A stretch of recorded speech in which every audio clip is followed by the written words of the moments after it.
Welcome, everyone. Uh, Welcome to our athlete briefing number 2 for the fall run challenge here at Team Wilpers. My name is Justin Harris. I'm one of the Team Wilpers coaches here running the challenge for you. I want to get into a few things. One, if you're new here um, in the fall challenge, uh, I kind of want to walk you guys through a couple different things, right? And so uh, it, we get to this point where, you know, we write these challenges to make sure that you're training in a healthy way and that you're able to perform. And the biggest thing here to do this is to capture as many people as we possibly can. So at the end of the day, we're writing for the plan that you get at first is the plan that is there's not a lot of modifications to it. All right, we're assuming certain things. But if you want it to be a little bit easier, all right, if you're a walk jogger, we have an easier option. And if you're maybe training for a marathon or half marathon, or you're a little bit more advanced, we have a more difficult version on the difficulty level. And to get access to those, you have to be an all access member. It's $10 a month, super easy. We also have strength training that coincides with the training plan here, uh, written by our coach, Ava Fagan.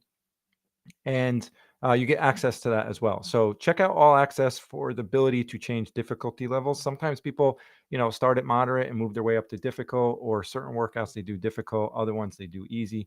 You can move it all around. But particularly in this training plan, I've made the difficult version a little bit more intense. And I don't want you maximizers, all right, to maximize everything. If you're new to this, just stick at the moderate plan, or if you're new to running, don't jump up to the difficult plan. But to be able to move the difficulty level, you need to be all access. If you want strength to be paired with this, it's all access. Plus all access, we have training plans for marathon training plans, half marathon, 5K, 10K, like we have it across the board. So make sure you check that out. Okay. One thing is at the end of this, I interact with people. All right. And if you're making comments and whatnot, I double check that to see and engage with you there. So if you have questions about the plan or just want to say hello, make sure you comment in the comment box wherever you're viewing this. Okay. YouTube is the main one. Okay. Now, one of the things that I want to focus on, well, there's a lot of things I want to focus on, but for running the plan and whatnot, you really need to follow us on Facebook. All right. Our Team Wilpers Facebook group plus our Team Wilpers running Facebook group. That's really the place to interact with people for the run challenges. We have a cycling one as well if you're a triathlete and you're doing some cycling, or if you want a different type of challenge, we have ones going on over there. All right. But in the Team Wilpers run group on Facebook, you're going to follow us. I'll let you in. And there you can ask questions. You can talk about milestones. You can give your victories. You can also work through some difficult things. It's an amazing resource, amazing community. And this is really what separates us from these like one-off, just struck or static training plans. All right. So make sure you're engaging in there from whether it's a challenge or you're doing one of the training plans. A lot of people can help answer the questions there. Okay. So give us a follow, Team Wilpers on Facebook, Team Wilpers Running Group on Facebook to interact with us. You can also find us on Instagram at Team Wilpers. All right. And you can find me there on Jay Harris Coaching. Okay. So it's week 1. All right. So week 1 check-in. We did the athlete briefing for that. But I've seen I've seen some questions like kind of pop up as I'm, like through email. Some people are asking questions. And yeah, it's all new and that's all good. So a couple things I wanted to cover just collectively is that in a lot of the descriptions, I talk about zones and what zone you should be in for that certain particular session, what the main goal is. So aerobic run, we're really talking zone 2. It can be zone 1, that's fine, but definitely not zone 3. We're trying to stay away from that. All right. And one of the things is on the pacing, we have 6 zones, but I say zone 2 or zone 3 or 4 or whatever out of 7. And the 7th zone is really what we stay away from. That's really neuromuscular development. That's basically 90 seconds or less, and really 30 seconds or less. And it's super high power. It's risky to do in a challenge when we really don't know what load is on you from a training standpoint and a life standpoint, right? So we just stay away from that. I do leave it there so that I'm educating you on kind of how we're structuring this setup. There's many different types of zonal paradigms or systems. You have 3-zone systems, 4-zone, 5-zone, 7. I work, and most of our coaches work somewhere between 5 and 7. Okay, so I just wanted to touch on that for you all in case you were curious, like, where's the 7th zone? I'm only counting 6. Okay, so that's the really speedy end, and it's risky, but it is something that I certainly do in my coaching with my athletes. We actually do it on the bike to make it easier, on the musculoskeletal system. And that's just a little something that you'd get in consultations or one-on-one coaching. Okay. The other thing I wanted to talk about is some of the questions that pop up of like, hey, I did my 20-minute test really, I pushed really hard, and my easy pace is just like too easy. It's not what I'm used to doing. And I would, all us coaches at Team Wilpers, we really put our foot down and say, follow the easy pace.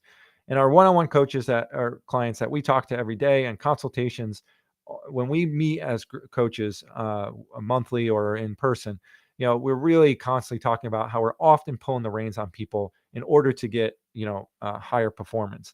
And it's kind of counterintuitive, really. And it seems counterproductive. How can I run slower and get better? And really, at the end of the day, is in the lower zones, we're really building the infrastructure for everything to be built upon. And that infrastructure is your capillary bed development, and your mitochondria density, both the number of mitochondria, powerhouse of the cell, plus the size of it. Okay. And so it's not a wasted run. The other side of it is you're probably running too fast. Your heart rate might be a little bit higher and you just think that's a normal. And so we're really here to educate you. But really the plan is supposed to be a like progressive overload. So this shouldn't be brutal in week 1. If it's brutal and you're on the difficult, go down to moderate. All right. Certainly for the key sessions in the long. Maybe you do, the difficult for the aerobic. There's ways to make this work for you. But if you're not getting results and you don't make it through the program because you're biting off a little bit more than you can chew, it's most of the time people are going off the suggested plan. Okay. So really focus on, we're building to a crescendo throughout, week 1, we introduce a topic. Week 2, we load up volume, and that's what we're going to talk about. And then week 3, we unload volume proactively. Yeah, you can do more. Yeah, sure. You can go a couple more weeks, but we're proactively getting ahead of it. And as I just talked to a client today, she's like, I can't believe how great I feel, and how fast I'm running in just a couple weeks. Because if left to my own devices, I'm always like tired. I need extra naps and different stuff and go to bed early. And I just feel really good. So follow the plan, run the easy runs easy. I've heard them, they could be clunky. They feel harder, and it's just your body's not efficient there. And especially for the longer races, we're talking about a higher aerobic demand, certainly over 5K. So just think about that. Okay, let's get to week 2. All right.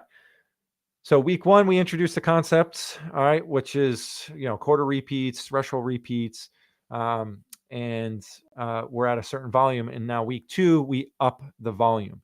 All right. Now I up the volume depending on the difficulty level. All right. So for the easy runs, I picked up the quarters a little bit and not a whole lot more because I want to introduce people in a successful way. All right. If we keep up and up and up, and we don't get to completion because it's a little bit too much. So don't bite off more than you can chew. And I'm trying to structure it that way.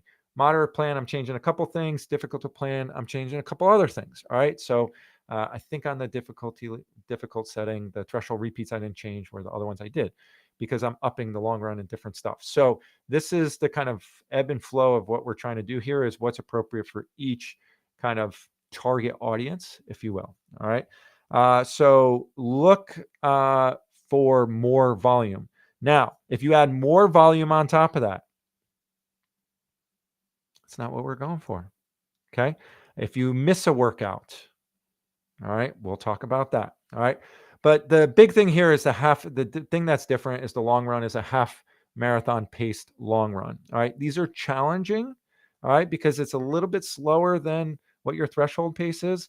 And you're doing them from longer portions. So do not run faster. Try to keep your heart rate in check. You should be breathy, but be able to talk in a sentence or two at half marathon pace. Okay.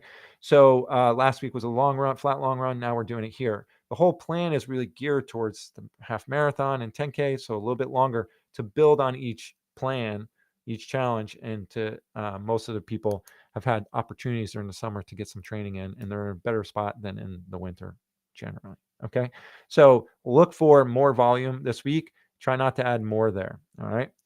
Now, what I wanted to get to here is this idea of spirit of the workout. Okay. And I'm going to give one of my clients here, Rob Lutner, a little shout out. And he's the one who brought it up to me first. And it was a really interesting conversation, right? So, what do I mean by the spirit of workout? Well, most of you all here are doing workouts, and most of you are coming from Peloton. You know, Matt, you've seen other people, or you've had a friend come in and you have a Peloton as well. And so what ends up happening is, everyone's trying to find like the bee's knees, the ish class to go with the session. All right. And so here we think about this concept of what does the spirit of the workout mean? And first I'm going to jump to something one of my clients said that Matt said, and that is this idea of like, excuse me, this one thing that Matt said one time, one of my clients pointed out, is he was mentioning something along the lines of like, there's a difference between exercise versus training. Now, I didn't see exactly what he said there, but to me, it's like I get a lot of people that come in and they're really good at exercising, and which means what? Right? Like, how do we define these exercise versus training? Right? And so to me, exercising is like, I'll pull this workout here and I'll do this class was cool. And my friend said the playlist, the music here was lit. I want to take this Pilates class, and we're just like hodgepodging and fitting it in. When we're training, we're looking things like systematically over an annual plan, and seeing how those things all build up and unload and build up and load. So think of exercising as more of like a kind of scatter shot, and training as more like a really direct like pathway. All right, a direct shot, and on rails. Like it's like we're on rails on a train and we're going to the goal. All right, um, so when we're pulling different classes and different things, this idea of spirit of workout was like, well, hey, I did my aerobic run, or I did my workout here, and the class was 35 minutes, but I picked a 45-minute class, and they got up, they started doing max intervals, and I felt like I was missing out. And this is where it comes to this idea of whether you're taking the class on the tread or taking the class outside, is who is the default coach? Who's the coach here, right? So we are trying to prescribe 6 weeks of progressive overload to get you to perform a little bit better by the end. All right. And hopefully over from challenge to challenge, you're in a totally different place than where you started. Right. So this idea of who the default coach is, and even if you're new to this, right, the default coach should be the workout that you're trying to go after. When you start getting suckered into what the instructor's saying in your ear or somewhere else, that's where I feel like we're missing some discipline, and we're really not committed to the process and the journey. And then what ends up happening is it's a scatter shot. We cannot, predict, where things are going to go, and they can go down into the gutter. As I say, is I look at this more like bowling, and our job as coaches is to put bumper rails to ensure that you do not hit a gutter ball. Some people, bash their heads down and knock one pin over, right? That's up to you. Our job is to provide it so that you don't throw a gutter ball, you don't get hurt, you don't, regress by a significant margin if nothing else in your life has changed. Our job is to set you up for success. It's your job to throw the strike. Okay. So think about that when it comes to the class you're taking, and get pulled into what you're doing or what the instructor is doing there, right? And this happens with our one-on-one clients as well. But when we're talking about consultations, it's like, know what we're trying to do. That's why here I've tried to give real clear descriptions on what it looks like, what we're trying to execute, and what the big takeaways are. Okay. So with all that said, the spirit of the workout is really about what you're committed to. All right. You're not really committed to that class. You're committed to the training that fits within the week, which fits in the 3-week block, which fits in the 2 blocks, which is the whole training challenge. Okay. So just think about that next time you do a class and you get suckered into it. The other side of things, it's like, what happens if you miss a workout? Right? My philosophy, and a lot of us here, is we try not to stuff workouts in later because you missed it for a reason, whether it was a birthday, you stay late for work, a family event, good, bad, whatever it is. It's some kind of stress that popped up. You're out of your routine.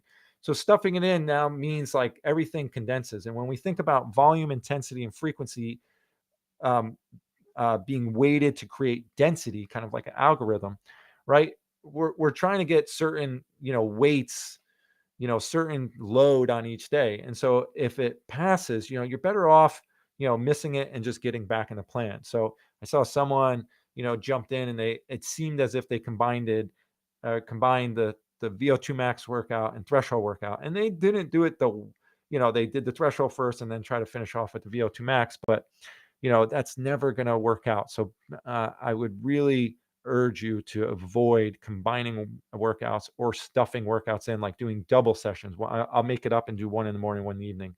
This is another thing that we deal with one-on-one clients. So when we think of the spirit of the workout, it goes from, who's the default coach? What's the difference between exercise and training? You're all training here. Everyone deserves good coaching. That's a big philosophy here at Team Wilpers. And we're trying to provide it to you, but you're kind of bouncing off the bumper rails all the way down. So be careful. All right. It's your job to throw the strike. It's our job to ensure you're going to knock some pins down. Okay. So with all that said, all right, I'm going to check in now to see what the chat is going on.